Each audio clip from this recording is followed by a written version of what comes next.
Maaga kaming pumunta sa Salakot Health Center, dito lang malapit sa amin. 3 days na kasing nilalagnat si Gia, kaya naman ipapadengue test ko. Naatake na naman kasi ako ng nerbiyos pagka ganito kasi uso ang dengue dito sa amin. Good thing at libre yung dengue test dito. Kasama ko rin pumunta dito yung pamangking ko kasi nilalagnat din siya. At eto nga't binibigyan akong alcohol, mag-alcohol daw ako at may virus. Shout out sa makulit kong pamangkin kay Yoyon. Unang sinalang si Gia para kuhanan ng dengue test. Uso talaga ang dengue ngayon dito sa amin, kaya naman nakakatakot. Recently lang kasi may namatay akong pamangkin, 7 years old dahil sa dengue. Kaya mga mamis, prevention is better than cure ha. Lagi niyang tatandaan yan. At pagkatapos naman ni Gia, si Yoyo na sumalang. Matapang yan, tapang-tapangan pa. Sabi niya magpapalinis daw siya ng kuko. Let's see kung hanggang saan ang tapang mo, bata ka. Tingnan natin. A few moments later.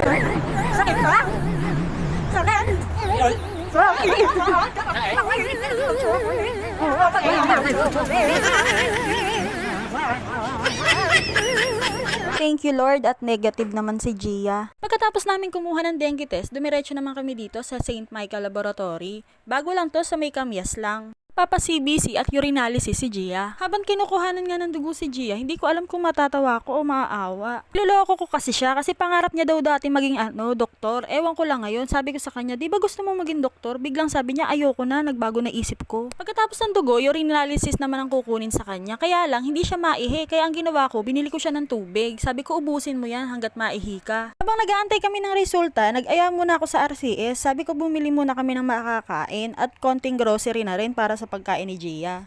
Kumuha ako nitong cream o mukhang masarap to, tapos ng Hansel, tsaka ng Pudgy Bar.